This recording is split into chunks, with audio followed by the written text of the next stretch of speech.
Salutations, chers amis. Je présente à votre attention les dysfonctionnements et pannes les plus courants qui surviennent sur la Toyota Avensis T250. Presque toutes les voitures sont à traction avant. Il ne faut pas non plus avoir peur des transmissions intégrales, tout est comme le Rafik, mais elles sont extrêmement rares.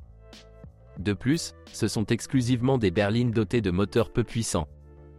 Dans le même temps, l'Avensis est l'une des rares voitures à avoir plus de problèmes avec les transmissions manuelles qu'avec les transmissions automatiques. Avensis a une fonctionnalité intéressante. Dans toutes les voitures équipées de moteurs d'origine, les entraînements tombent rarement en panne. Parfois, les joints homocinétiques échouent et parfois les cannelures d'entraînement sont coupées. Mais pour que le lecteur bâton se brise en deux, cela n'arrive qu'avec Toyota.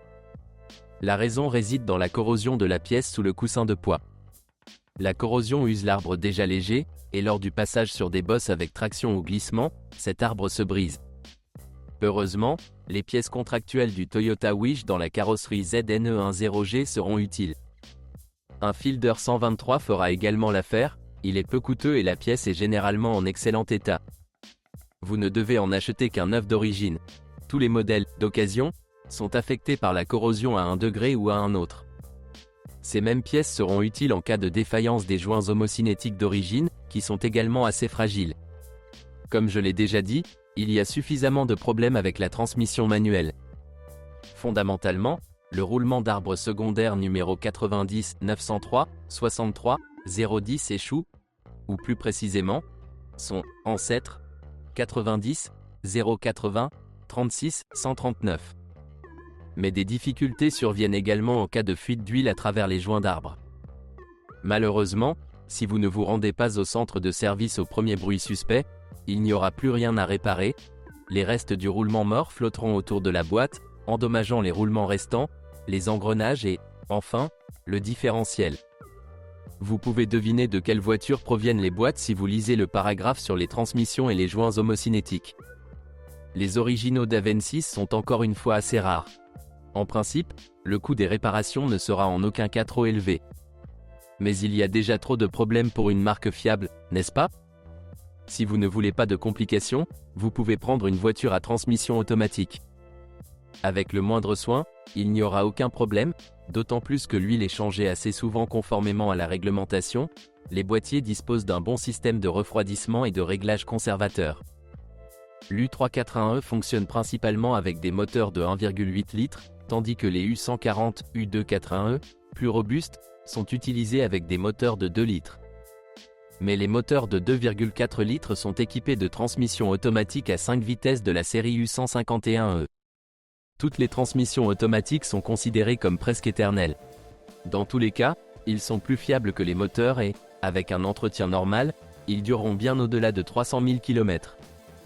Ils ont peu d'usure sur les garnitures de blocage du moteur à turbine à gaz et ils ont une mécanique bonne et solide. Mais malheureusement, tout peut être cassé.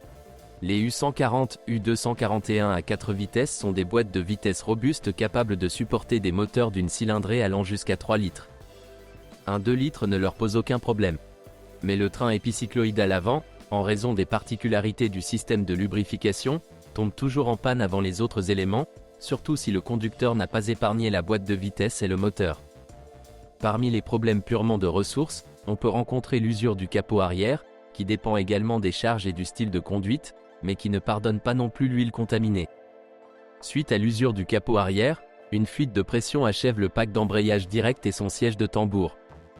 Et, bien sûr, dans les boîtes qui fonctionnaient avec de l'huile sale, la bague de la pompe à huile ou la pompe à huile elle-même tombe généralement en panne.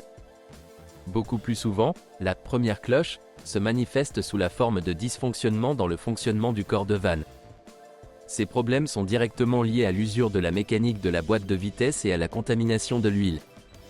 Habituellement, le principal problème est la contamination et l'érosion des passages du solénoïde. Pour les réparer, il existe des kits de restauration chez Sonax, mais le plus souvent ils sélectionnent simplement des groupes hydrauliques d'occasion. Il reste encore suffisamment de pièces, et les réparations nécessitent un niveau de production élevé, de sorte que tous les ateliers ne peuvent pas le faire.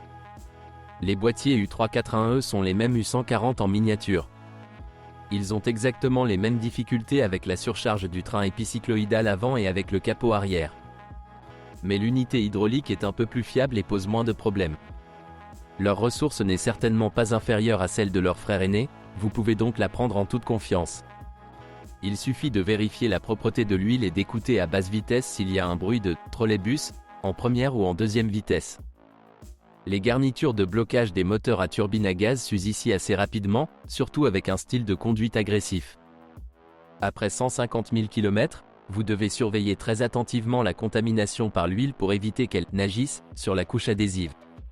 L'ensemble d'embrayage avant est considérablement surchargé et est très sensible à la perte de pression. Et cela se produit pour les mêmes raisons que leurs homologues à 4 vitesses, principalement en raison de l'usure du capot arrière et des joints du tambour de l'ensemble avant. Beaucoup plus souvent, vous pouvez rencontrer la destruction du roulement à aiguille du couvercle. Mais les engrenages planétaires sont chargés plus uniformément et les problèmes avec eux surviennent moins fréquemment. Le corps de vanne s'est également révélé plus sensible à la contamination et plus coûteux à restaurer que celui des boîtes de vitesse à 4 vitesses. La boîte nécessite un entretien plus soigné, mais peut mieux résister aux charges accrues des coureurs. C'est beaucoup plus cher à réparer. Mais la durée de vie maximale du mécanisme reste élevée, c'est juste que les conditions pour y parvenir sont sensiblement plus strictes. Changez l'huile plus souvent, de préférence une fois tous les 30 000 km, et gardez-la propre. Et un grand radiateur externe et un filtre de boîte externe seraient également utiles ici, comme sur les autres boîtes de vitesse Aisin à 5 vitesses. Les moteurs Toyota sont considérés comme l'un des plus fiables. Certes, de nombreuses histoires sont associées aux moteurs de la série 1ZZ, ainsi qu'à l'injection directe D4. Et toutes ces histoires ne sont pas des mensonges. Au crédit de l'entreprise, il faut dire que dans tous les cas, les solutions d'aménagement et de fabrication sont très élevées et que les autres marques ont beaucoup à apprendre. Mais il n'y a ici aucune trace d'une fiabilité légendaire. De plus, les catalyseurs, les pots d'échappement, les supports, les systèmes de refroidissement et même le câblage entrent déjà dans une période de flétrissement, compliquant et raccourcissant la durée de vie des moteurs. Le moteur Aven6 le plus courant est le moteur de la série 1ZZFE de 1,8 litres. Beaucoup de gros mots ont été dits à son sujet. Il est désormais évident que les vrais problèmes du moteur sont le groupe de pistons défaillants avant 2005, la courte durée de vie de la chaîne de distribution, le manque de dimensions de réparation et le manque de sièges de soupape à part entière dans la culasse. Le bloc cylindre léger s'est également révélé très sensible à la surchauffe, ce qui a même provoqué de sérieuses condamnations des conceptions open deck en général parmi les passionnés de Toyota. La situation est considérablement améliorée grâce à un système de contrôle fiable, des pièces de rechange peu coûteuses et sa prévalence. De plus, il existe des manchons en fonte qui ne sont endommagés que lors de travaux prolongés avec des anneaux fixes. En dernier recours, le manchon est découpé et le moteur est à nouveau doublé. Certes, la conception fragile du bloc rend cette opération assez difficile. Après avoir acheté une unité morte, vous découvrirez qu'il n'y a pas de dimension de réparation, et si les soupapes sont fissurées et que leurs sièges sont tués, alors il vous sera proposé de changer immédiatement la culasse, il n'y a pas de fonte classique des places. Les joints de soupape sont desserrés et l'augmentation des températures des culasses réduit leur durée de vie à 4 à 5 ans. Mais la chaîne est relativement peu coûteuse et facile à remplacer à peine plus cher que le remplacement d'une courroie. Le principal reproche au moteur est sa tendance à avoir un appétit huileux. Et en général, il n'est pas aussi fiable qu'on l'attend, c'est du sarcasme. Mais comme on dit, ce sont vos attentes et vos problèmes. De nombreux propriétaires ont conduit ces moteurs sur 250 à 350 000 km sans réparation majeure, ce qui signifie que le moteur a un bon potentiel. Avec un groupe de pistons nouveaux ou modifiés, certains propriétaires percent simplement des trous pour vidanger l'huile du segment racleur d'huile ou le remplacent par un ensemble plus large. Après un assemblage minutieux et un remplacement rapide du catalyseur, le moteur peut parcourir encore quelques centaines mille kilomètres. Mais pour ce faire, vous devrez l'entretenir à temps et éviter la surchauffe de l'huile dans le carter en installant des protections et un ralenti prolongé avec le climatiseur allumé. En dernier recours, vous pouvez acheter une unité sous contrat à un prix très avantageux. Presque au prix du métal. Sur l'Aven6 T250, vous pouvez trouver des moteurs à piston de la série à problème 13 101 22 031 avec un appétit d'huile modéré, qui, à la moindre surchauffe ou mauvais choix d'huile, a tendance à devenir sérieux. Mais il ne faut pas non plus compter sur une absence totale de problèmes dans les moteurs plus récents, le problème était complexe, et le constructeur a tenté de le résoudre jusqu'à la fin de la production de cette série de moteurs en 2013. Les versions de petite taille de ce moteur 1,6 litres de la série 3Z ZFE héritent principalement des qualités positives du moteur 1,8 litres. L'appétit pour l'huile est beaucoup moins prononcé et apparaît principalement après 250 000 courses, la culasse fonctionne de manière plus fiable et même la chaîne dure plus longtemps. Mais il existe extrêmement rarement des voitures équipées de ce moteur et dans des configurations très simples. Les voitures européennes reposaient sur un moteur non seulement à injection distribuée conventionnelle, mais également à injection directe, un AZFSE. Son équipement de carburant se distingue par un prix sensiblement plus élevé, une complexité accrue des diagnostics et des performances de démarrage franchement médiocres en hiver. De plus, lorsqu'ils sont utilisés sur de courts trajets et en hiver, ces moteurs augmentent sensiblement la puissance du cylindre dans la partie supérieure en raison de la pénétration d'une grande quantité d'essence. Les premières séries de moteurs, jusqu'au restylage de 2006, sont très enclines à arracher les filetages des boulons de culasse du bloc, et donc les artisans sont extrêmement réticents à entreprendre leur réparation.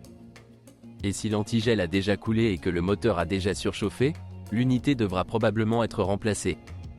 En principe, les moteurs de cette série n'ont pas de problèmes insolubles, surtout si l'injection est distribuée conventionnelle, et si vous le souhaitez, vous pouvez même réparer le bloc cylindre, mais lors de l'achat, vous devez être conscient de ces caractéristiques. De plus, les moteurs ont 2 catalyseurs et 4 lambda. Ils sont sujets à une formation accrue de carbone dans le collecteur d'admission. Et les versions FSE souffrent de dépôts de carbone très importants sur les soupapes. Il n'y a pas non plus de dimension de réparation pour le groupe de pistons. Bref, les moteurs 1 à Z après 2006 sont effectivement assez Toyota-like en termes de fiabilité, mais uniquement avec une injection classique. Sinon, vous devez vous préparer à des surprises. Les moteurs des séries 2AZFE et 2AZFSE répètent le 1AZ, mais il n'y a aucun problème avec les filetages du bloc cylindre, mais des arbres d'équilibrage sont ajoutés. La durée de vie du groupe de pistons est en moyenne légèrement plus élevée et, dans l'ensemble, il s'agit du moteur en version FE le plus fiable de l'Avensis. Mais c'est aussi le plus rare. Les moteurs diesel sont rares, mais ils posent de nombreux problèmes. Ce n'est clairement pas le point fort de Toyota. Laissez-les aux utilisateurs européens. Ce sont toutes les informations sur les problèmes de la Toyota Avensis T250. Si vous en savez plus ou n'êtes pas d'accord avec ce que vous avez entendu, je vous attends dans les commentaires.